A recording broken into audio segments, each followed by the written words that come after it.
There is one little trick here that I do want to show you, and that's these amazing little eye sets that we put on the end of our projectors. So if you see these spots that are all lighting each one of these individual picture frames back here, what we did is we actually picked out each individual small picture with a dado projector, illuminate it with a tiny amount of really beautiful tungsten colored light.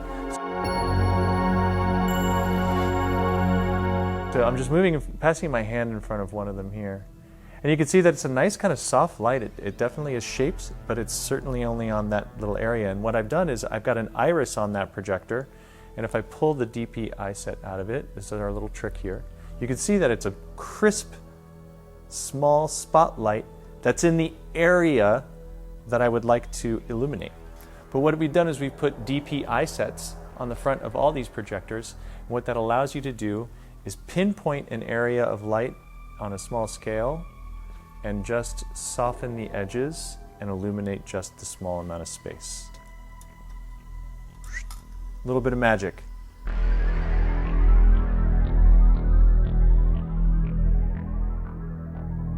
My name is Dwight Campbell, and I'm a gaffer and do the lighting for all types of motion pictures and miniatures and animation and 3D and whatever you want.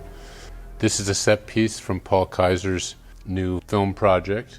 This is sort of a gothic kind of dark set that is a miniature, and we filmed all these sets, 6 sets, as background elements, and then we filmed real actors on a green screen set to put them into the miniature.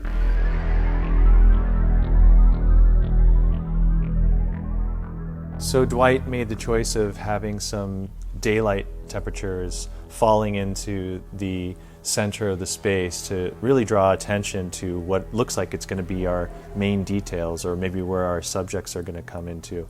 And then we just highlighted the background. He made that tungsten. He went 3200 on the background, and that really pops this space and separates it and gives it depth. It also adds to the surreal nature of the set. On this set, most of the ambient light is daylight, 5600 degrees Kelvin. Most of the accent lights are 3200 degrees Kelvin. So we have a pool of light cheating the practicals here, which are basically little grain of wheat lights. That's a LED 7 and is very warm. And we have practicals on the wall to just give us the illusion of there's a source. And then that's actually what we use to create light just to light the actors with, because now I could cheat tungsten light onto the actors when I had a green screen set. This light over here, coming through here, as you can see, is a single light source. Up in the corner there, it's a DLED 7 with just barn doors, and it's spotted all the way down and dimmed down because it's a pretty powerful light from that distance. To get this, what looks like direct sunlight coming through a window and hitting those curtains and illuminating that back space to give a lot of depth, also is, adds to a mystery from what already is a really mysterious setting. Everything's dimmed down. I mean, I'm at 19% on the octagon up high. Most of the LED 3s are probably 70 to 85% on the dimmers. I tend to work everything sort of in the middle of the dimmer range, so that if I want to add diffusion or if I want to make a change or make something hotter, I have someplace to go. So I always try to have one stop held back, so if a cameraman changes his mind or things happen, we can adjust. I love the light streams and the reflectors. You have to just get familiar with using them. It's really a question of having the hardware to mount them, being able to put them in the position you want them in, understanding they allow you to get the light source farther away from the subject. So if my subject is 10 feet away from the camera, but if I can bounce the light off of a mirror, I can make the light source 35, 40 feet farther away in a space that's not that big. That allows you to basically have much softer shapes and much harder shapes and much more control. The number 1 reflector, very hard, very cool. The number 4, very soft. They're really nice. And in the old days, everything I lit was always bounce light. And everything I bounced in all the major films and all the ones that got recognition was basically bouncing off white. either some white source. But that number 4 reflector achieves the same thing as a piece of beadboard. That's pretty cool, especially when you've got it in a very tunable, small shape that you can put wherever you want. So in most of the miniature sets that we light, we have small white cards, we have reflective cards, we have all kinds of things, but the reflectors are just that much more tuned. So it's a great tool, as long as you don't shake the set or kick the light. That's important, because when you have one light that's doing everything, all it takes is one person to knock you out of the game. So you need to make sure everything's locked down. Dwight did some pretty cool work with dado lights here. He not only used the projection systems with the DLED3s, we have a little army of DLED3s here with projectors and various settings on those projectors.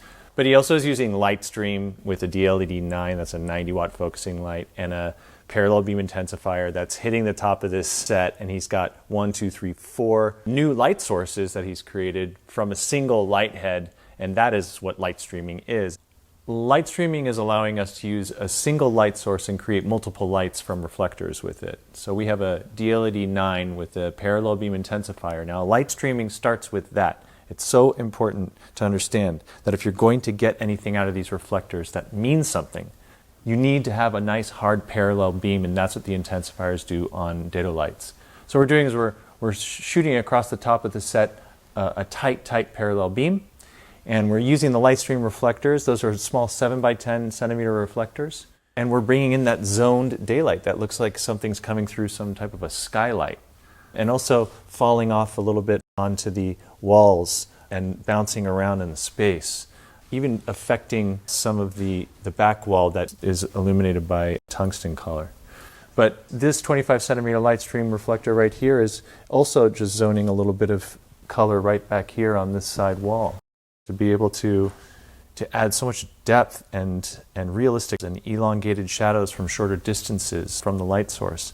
It's really a powerful tool, as you can see here. The same result could be achieved with conventional lights. It would be much broader strokes and harder to tune in.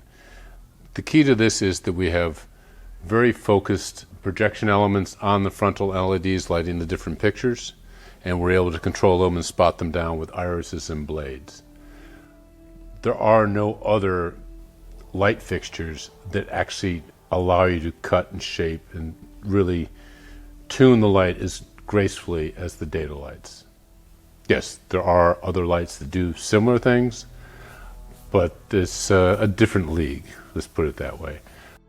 In the old days, we used to have focal spots on conventional mole lights to do things. But to get a group of 20 focal spots for a day job is not going to happen easily around town. You're not going to find it. And if you do find them, they're not going to be in great working order, and they're not going to have the output, and they're not going to have the variability of changing the color from daylight to tungsten. That just isn't available except really here at Dado Light.